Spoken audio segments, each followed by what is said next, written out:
Gente, uma boa noite a todos.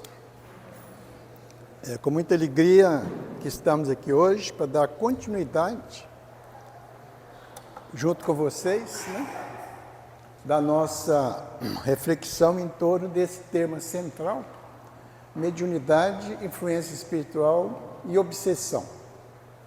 Hoje trazemos a terceira parte. Na semana passada enfatizamos que o conhecimento é fundamental para se alcançar a felicidade. E usei a máxima do Cristo: conhecereis a verdade e a verdade vos libertará. Cabe alertar que esse conhecereis a verdade significa em tudo na vida, em todos os setores. Naturalmente que Jesus aplicou ao Evangelho, aplicou a lei divina, mas nós temos que aplicar em todos os acontecimentos, todas as situações da vida. Então vejamos: conhecereis a verdade que ela vos libertará. Vai libertar do quê? Ela pode libertar da ignorância, porque é o conhecimento, pode libertar de preconceito, pode libertar de mágoas, de decepções, pode libertar de uma série de coisas que constituem fatos que impedem o alcance da felicidade. Aquele rapaz, ele era altamente rebelde. Ele aprontava demais da conta. Não respeitava pai nem mãe, agredia os irmãos. Então ele estava assim, insuportável. E o pai um dia joga a toalha e fala assim: eu vou botar esse caboclo para fora de casa, não aguento mais não. O pai estava de idade, às vezes não estava dizendo coisa com coisa. Aí o filho ou a filha fala assim: vou interná-lo na clínica, porque ele não está bom na cabeça não. Ou então o filho ou a filha fala assim: eu vou internar minha mãe lá no asilo porque ela está muito fraquinha e eu não dou conta de cuidar dela, coisas assim. Isso são escolhas simples, egoístas. São demonstrações da falta de amor e falta de conhecimento da lei divina. Aquele que conhece a lei vai pensar assim: eu não vou colocar o meu filho para fora de casa porque eu assumi um compromisso reencarnatório com ele. Eu sabia que ele era rebelde, que ele era difícil. No entanto, eu me comprometi a recebê-lo e ajudá-lo a superar suas fraquezas, suas dificuldades. Aquele filho ou filha diria assim: eu não vou internar meus pais, em lugar nenhum, porque, afinal de contas, eu assumi o compromisso de cuidar deles depois de velhos, como eles assumiram o compromisso de me dar a vida e cuidar de mim quando eu era pequeno. Então, não vou fazer isso. Aí já é um ato de amor. Então, na questão 237 do Livro dos Espíritos, deixa bem claro: todas as vezes que nos afastamos da lei divina, nós vamos ser infelizes. Então, esses que tomaram decisões fáceis, egoístas, sem amor, vão sofrer consequência. Aquele que ama e realiza todo o bem que lhe é possível fazer, esse sim que vai encontrar felicidade. Então, vocês podem colocar que felicidade é consequência do amor que você praticar. Na medida que você crescer em evolução e aprender a amar, você será mais feliz. É assim que vai funcionar a coisa.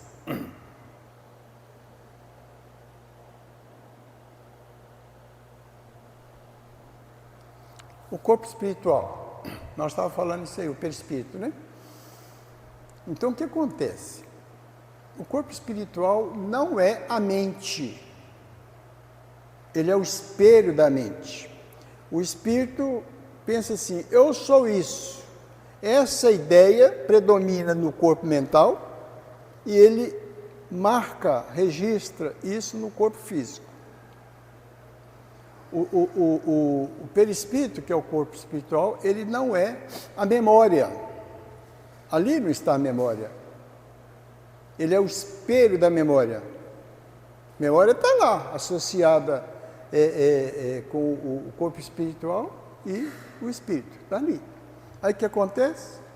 Ele, como sendo um corpo, ele não tem como pensar, emitir pensamento, não tem como ter memória, não tem como. Ele apenas reflete, e reflete como espelho aquilo que estiver lá gravado no corpo mental, e o corpo mental reflete aquilo que está no espírito. Então, vamos dizer, quando a gente está com a questão de alguma doença,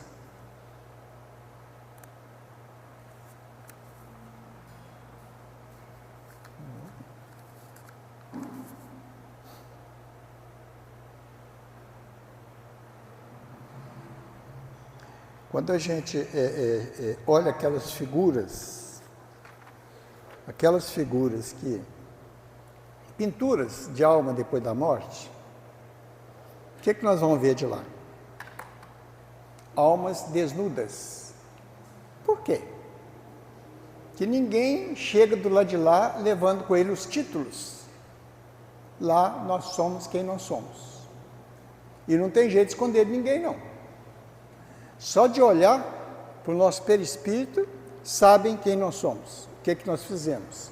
Então aquele indivíduo que ele está lá com a garganta toda estropiada, língua deformada, problemas na área da fala, ele já fala assim, que ele ali foi um fuxiqueiro. Ele prejudicou as pessoas com a fofoca. Aquele outro lá está com o aparelho digestório todo estragado. O que vai acontecer? Você pode identificar perfeitamente. Aquele lá foi alguém que não teve limite nem na quantidade de comida e nem na qualidade. Abusou demais, agrediu demais o aparelho digestório dele. Então agora ele está trazendo as consequências disso. Aquele outro está lá com as mãos cheias de sangue, mãos tortas. Aí já se vai falar que aquele ali é um assassino cruel. O outro está lá perturbado mentalmente. Aí pode dizer assim, aquele é um que usou inteligência para arquitetar crime. As emoções também fazem isso com a gente. Então o indivíduo às vezes ele foi alguém de emoção, falta de domínio das emoções, muito agressivo, muito nervoso, e muita raiva, e comprometeu o coração. Então quando chega lá, que eles olhar assim, eles vão falar assim, aquele ali deve ter morrido de ataque cardíaco lá. Aquele ali é muito raivoso. Aquele é um bicho. Então mostra tudo, o perispírito mostra tudo o que aconteceu. Então o que acontece? Se você pegar, por exemplo, a rainha Elizabeth da Inglaterra, que foram décadas como rainha, ela vai chegar do lado de lá só como Beth. Rainha ficou no meio do caminho, o título fica no meio do caminho. Não tem jeito. Aí quando a gente olha no judaísmo, ele diz assim, todos nós, quando morremos, nós vamos vestir uma túnica branca, sendo que cada bem que nós podíamos fazer e não fizemos, vai abrir um buraquinho na túnica. Então a gente já sabe, tem muita gente que vai nascer com filó, vai chegar lá de lá com filó, de tantas oportunidades que teve de fazer o bem e se omitiu. Mas estava aqui também que vai chegar nu, porque não fez nenhum bem, nenhum. Tem gente que é assim, eu estou cuidando de mim, você cuida para lá, se dana, se lasca, não quer saber não. Altamente egoísta, não quer saber. Então esse vai chegar desse tipo. Mas quando a gente fala assim, espírito luminoso, não é porque o espírito, alguém foi lá e colocou uma lâmpada nele, torceu e ela acendeu. Não é isso não. Nós somos luzes, avisou Jesus. Faça brilhar a vossa luz, ele já ensinou isso para nós. Então por que nós não estamos brilhando se nós somos luzes? É porque a nossa luz está abafada pela lama das nossas imperfeições. Na medida que nós formos corrigindo essas imperfeições, aí sim é que nós vamos mostrar que somos brilhantes. Essa é uma pergunta que se faz demais. Por que encarnar? A vida espiritual não é a principal? Do lado de lá não pode evoluir? Para que eu fico vindo aqui, indo lá, vindo aqui, vindo lá, vindo aqui, indo lá, incontáveis números de vezes? Para que isso? Deixa eu ficar só lá quietinho, evoluir lá. Aí eles, às vezes, querem citar como exemplo André Luiz. André Luiz não evoluiu do lado de lá? Ah, sim, evoluiu.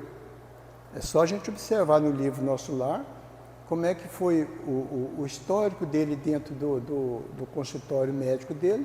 Ele tratava os clientes assim, ó. Não tinha uma relação humana. E isso, muitos médicos são assim, eles não têm relação humana com o paciente. Estão precisando fazer uma revisão disso. Isso é uma relação estritamente profissional. E sendo que ali está um mundo de emoção, um mundo de complicações diante dele, dependendo dele. Aí ele estava assim, quando ele chegou de lá, ele tomou conhecimento. Entrou numa confusão mental danada. Mas depois ele conseguiu publicar 16 livros fortes, importantíssimos, para quem quiser aprender as coisas. E mais algumas obras. Então ele evoluiu? Evoluiu, porque ele aprendeu muita coisa ali. Mas ele insistia, eu quero ir lá visitar minha viúva, minha família. E eles falavam assim, não, você não está pronto não, você não vai suportar. E ele ficava insistindo, insistindo. Quando passou bastante tempo, numa incursão que eles fizeram de socorro, uma caravana no Rio de Janeiro, pegou e falou, pode ir lá na sua casa. Aí ele foi. Quando ele chegou lá, tinha um homem doente deitado do lado que ele dormia, e a mulher cuidando dele.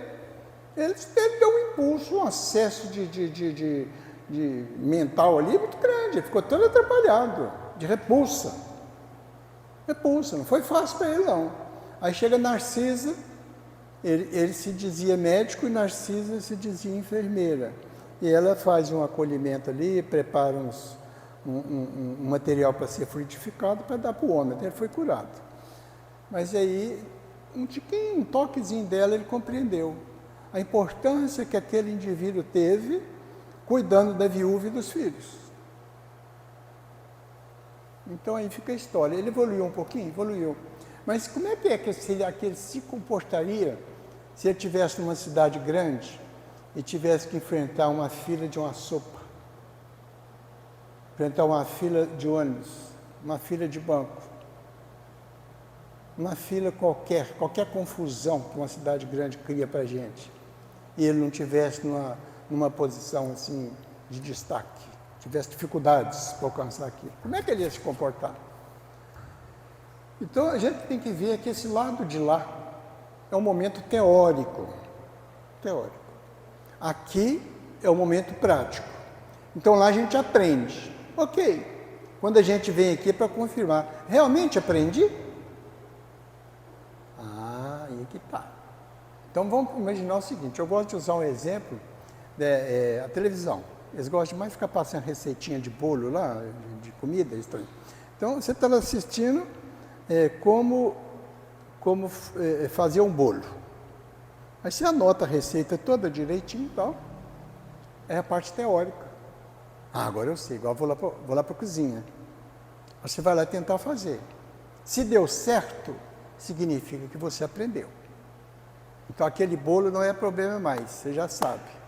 Quer dizer, você estava no plano espiritual, aquela coisa que você julgava ter aprendido, veio aqui e fez direitinho, significa que aprendeu. Pronto, aqui faz parte do seu acervo espiritual. Você vai colocar na sua mala de viagem e vai carregar por todo sempre, sem problema. Agora, se você não fez direito, você vai ter que voltar lá na televisão para pegar a receita de novo, para ver onde você errou. Aí vão te explicar tudo outra vez. Aí você vai olhar e falar assim, acho que foi isso aqui que eu fiz. Eu pus uma colher a mais de açúcar, era colher de sopa, eu pus de café, não sei, qualquer coisa assim. Aí você corrige aquilo, quer dizer, agora eu sei de novo. E aí você vem aqui e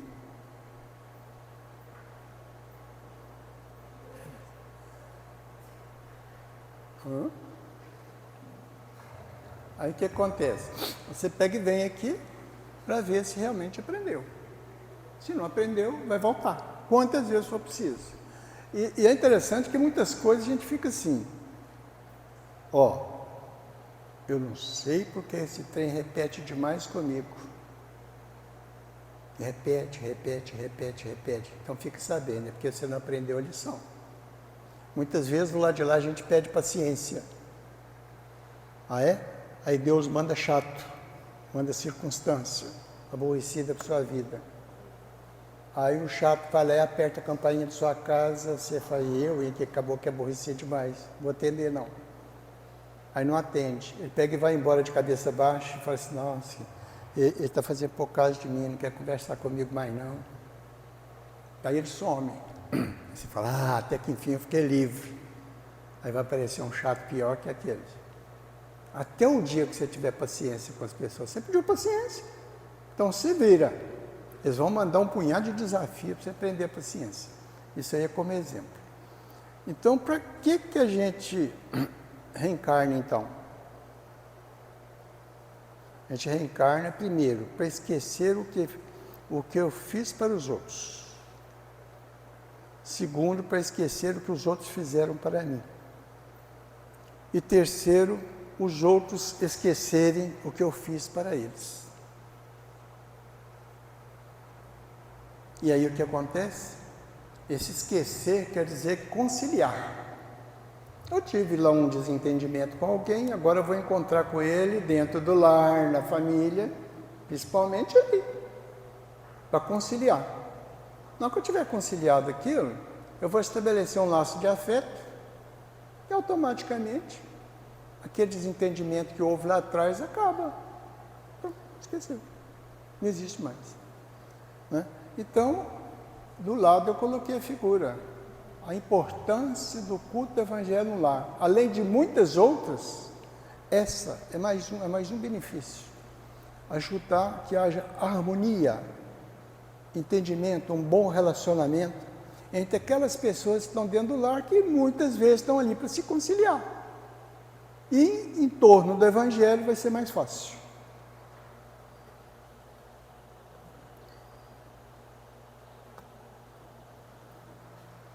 Cada um é herdeiro de si mesmo. Nós herdamos a carga genética da mãe, do pai, mas herdamos também de nós mesmos. O indivíduo, eu vou dar um exemplo que é simples de entender, né? O indivíduo agrediu o fígado por bebida, ou agrediu o coração por excesso de raiva, coisa assim, descontrole. Isso que ele fez no corpo físico fica registrado no perispírito, do perispírito vai para o corpo mental, e do corpo mental é o espírito. O espírito fala assim, eu tenho um problema no fígado, eu tenho um problema de coração. Ele guarda isso.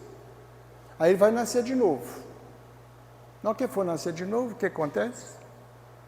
A mensagem do espírito, a ideia que ele tem é essa, eu tenho um problema de fígado, ou eu tenho um problema de coração. Aí o corpo mental está assim. Aí essa memória vai refletir naquele espelho lá no perispírito. Então o perispírito tem um defeito. A carga genética é saudável. Então o corpo que vai ser produzido é saudável. Só que na hora que o perispírito se acopla às células que estão se multiplicando para formar o corpo, aquelas células encarregadas de formar o fígado ou o coração, elas vão sofrer mutação genética. O defeito do perispírito vai levar uma energia lá no cromossomo e ele vai ficar deformado. E aí vai apresentar aquela doença, que seja no fígado ou que seja no coração. Então aí ocorre uma herança sua. Você tem um problema, então você vai ser herdeiro de si mesmo. Mas tem gente que não. Ele fica reclamando, não sei porque que minha mãe me deu esse fígado bichado. Eu tenho um fígado assim porque minha mãe é culpada. E fica só transferindo a responsabilidade para os outros, né? E isso é uma coisa que a gente não pode fazer. A gente comete um engano muito grande, porque essas coisas vêm da gente mesmo. Vêm da gente, das nossas necessidades. No livro Memória de um Suicida,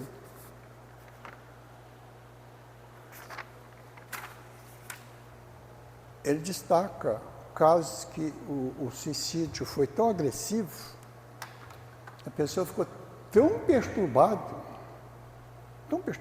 é casos assim raros, mas existe,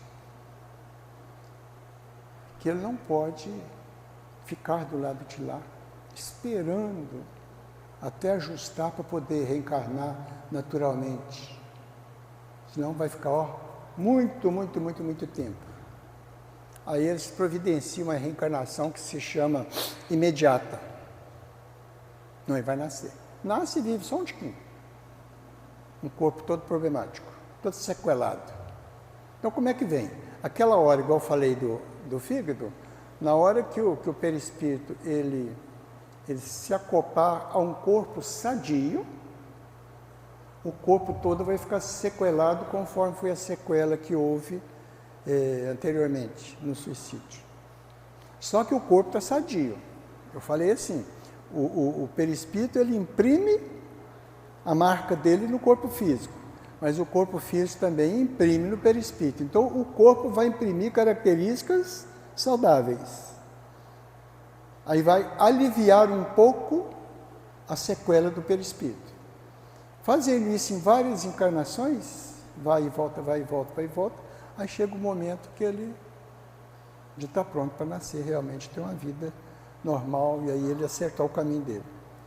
Pode ser daí que às vezes a gente enxerga uma criança que tem dificuldade de andar, anda trôpega, tem dificuldade de conversar, tem uma série de limitações. E as pessoas aqui estão cheias de dozinha, coitadinha, coisa. Né? E lá no plano espiritual os benfeitores estão sorrindo, porque chegou o final dela. Agora na próxima ela já vai poder nascer normal. Então tem muita coisa interessante para a gente.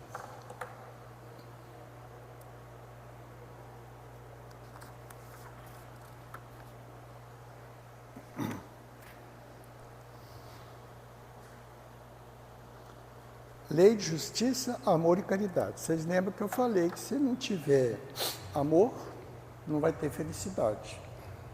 E essa, no Livro dos Espíritos, apresenta diversas leis morais, leis divinas. Trabalho, sociedade, né? E a última, que fala e fala com mais detalhes, e a beleza, é essa, justiça, amor e caridade. De Deus. Então, o que acontece com isso aí? Vocês lembram que eu contei o caso do Mané e do João, né? Como o Mané, o José, desculpa, ele fez uma série de mudanças, deixou o vício das drogas, e foi modificando o comportamento, e foi praticando o bem, foi praticando a religião, e ficou faltando só um dedinho para ele cumprir a meta de evolução reencarnatória que estava traçada para ele. Só um tiquinho. O Mané não mudou, não. O Mané continuou do mesmo jeito. E ficou ali com mais de um palmo de resgate a fazer. Significa que ele vai ter provações, experiências muito dolorosas para poder acertar com a lei, para chegar naquele ponto evolutivo que foi programado. Todos nós temos um nível evolutivo programado para essa vida. A gente pode passar ou pode não alcançar. O Chico teve moratória. Por quê? Porque eles viram que ele poderia realizar uma obra muitíssimo rica, interessante, a partir do momento que ele tivesse mais tempo. E foi dado tempo para ele.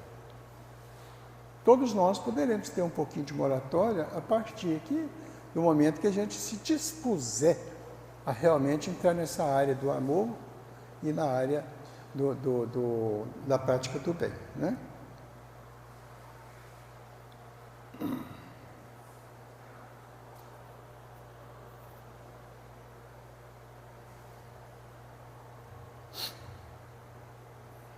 Tem uma coisa que a gente pode fazer na espiritualidade, que é a negociação.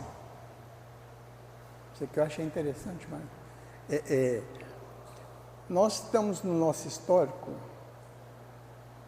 com a possibilidade de nascer doente, pelas sequelas que nós criamos lá. Aí, um exemplo. O indivíduo está com a garganta toda arrebentada, a língua toda coisa. Então é para ele nascer daquele jeito. Não tem problema. Aí o mentor fala assim, encosta lá. Eu vou negociar com ele. Aí os dois sentam e falam assim, escuta, você quer nascer assim? Ou você quer fazer um trabalho no bem? Porque você é um excelente professor.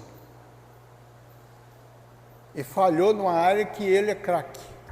Não, eu quero assim. Então ele vem, vai cumprir uma tarefa ali. O outro talvez fosse assim, paraplégico. Ele pode falar assim, você quer nascer assim? Ou você quer fazer uma obra social naquele ambiente lá? Não, eu quero fazer obra social. Ele vai lá e se entrega, se torna ali um missionário, ajudando aquelas pessoas. Então isso aí acontece. Mas se a gente for pensar em nós, será que no nível evolutivo nosso, nós também não negociamos, não? Será que todos nós aqui era para ter um corpo sadio mesmo? Ou fizemos alguma negociação? Então, vamos voltar naquela frase que falou assim, pratique o amor, faça o bem que estiver ao alcance. Vamos fazer isso que não interessa se negociou ou não. O caminho é esse. O caminho é esse. Porque nós queremos a felicidade, o caminho da felicidade é amar e praticar o bem. Então eles vão deixar a gente vir com um corpo saudável, mas a alma continua doente. Eles não vão tirar a doença da alma. E se o indivíduo veio com essa chancela de poder praticar o bem e não precisar da doença, se ele não cumprir, ele será bombardeado. A coisa vai ficar ruim. Vai ficar boa não. Porque a tarefa não vai ser difícil não, está muito ao alcance dele. Eles colocam naquilo que a pessoa é bem capaz, tem muita competência. Mas eles não vão tirar a ansiedade da gente, não vão tirar a bipolaridade, não vão tirar a esquizofrenia, tristeza, nada disso. Raiva, falta de controle emocional, nada disso. Isso é doença da alma, você tem que trabalhar. Agora, aquela consequência lá, por exemplo, aquele coração que foi agredido por sua raiva, eles podem tirar.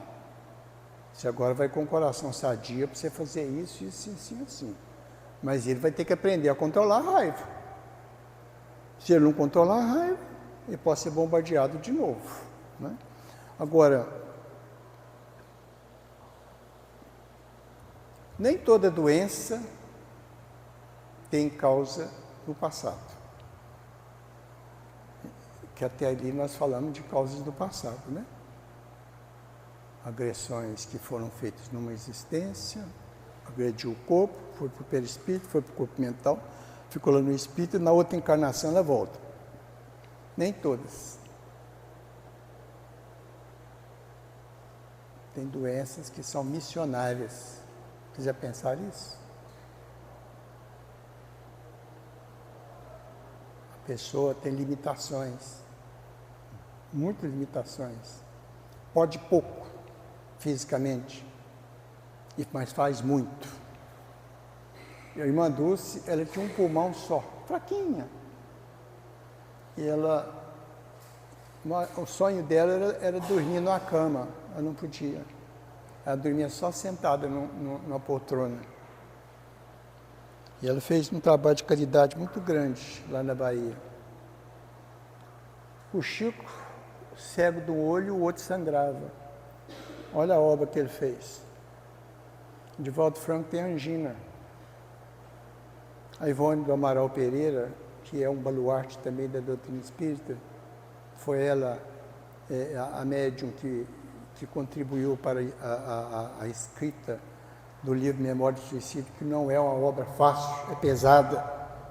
Ela que tinha as características adequadas, porque não era fácil.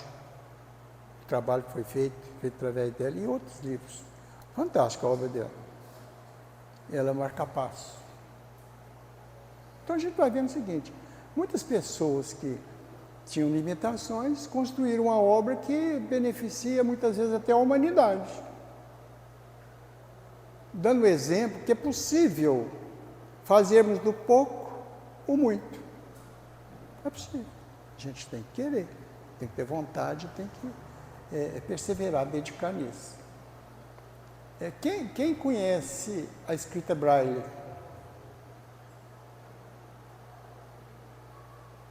Só 2. Alfabeto Braille. Né?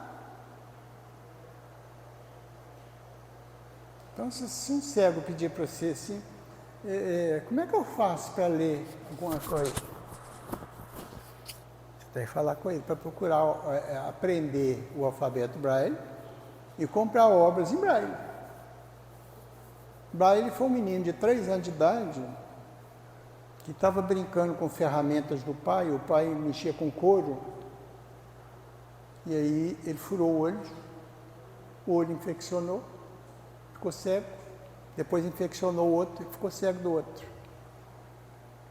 Aí foi crescendo. Aí ele pegou e criou o alfabeto Braille para que o cego possa ler. Graças a ele. Então, olha só, a superação. Você lembra que há um tempo atrás, tinha um cientista inglês, fantástico.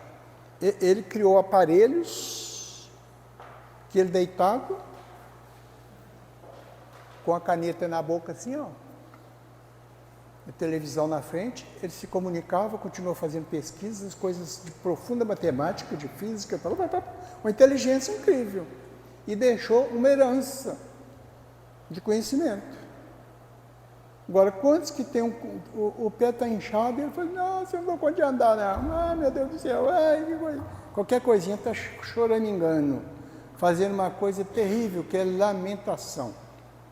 Não fica lamentando, não. Tem tanta coisa boa, né? Vamos dizer assim, você tem um elefante de coisa boa, fica reclamando de uma formiguinha de coisa ruim que aconteceu. Nós somos assim. Então, nós precisamos de ter uma coisa que chama gratidão. Nós precisamos de ter mais gratidão às coisas que nós recebemos de Deus.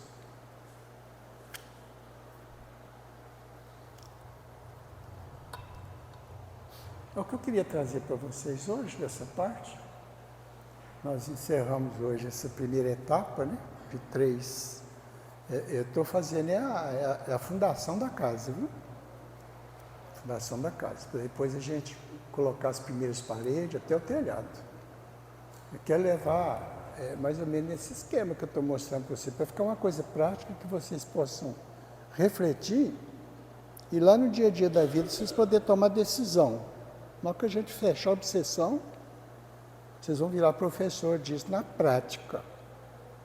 Porque não pense vocês que a gente fica preocupado de estudar mediunidade para a gente ser médium em reunião mediúnica, não. A nossa preocupação é 24 horas, principalmente lá fora, no dia a dia da vida, em qualquer lugar que a gente tiver. Então, como vocês não têm acesso às informações, nós vamos começar a passar aqui. E recomendo que leiam o livro dos médiuns, não preocupa não. Leia o livro dos médiuns sem buscar fazer reunião mediúnica, sem fazer puxada nenhuma, mas assim, leia para entender, que vai ajudar a entender muito esse processo que nós precisamos saber. São coisas que nos acontecem, que incomodam, que inibem a conquista da felicidade e a gente não sabe o que fazer. A intenção é essa. De novo, eu chamo a atenção para culto do evangelho no lar. Vocês deviam fazer o seguinte, levem o evangelho para a família, no ambiente de trabalho, onde estiver. Então, quando fala lar, pense na casa lar, pense na casa mental, na casa emocional, todo lugar que tiver, comporte-se como Jesus faria. É o que eu queria deixar para vocês hoje. Uma boa noite. Se alguém tiver alguma pergunta ou alguma colocação, fique à vontade. Se não, pela primeira vez em muito tempo, estou acabando mais cedo. Você viu que ele trouxe até uma cadeira para mim, né? Não parece para vocês não, mas eu estou de chikungunya. Sexta-feira para cá. E foi ontem que eu comecei a arrumar a palestra depois do jogo do Cruzeiro. Então está tudo tranquilo. Graças a Deus. Mas muita gente rezou para mim, viu?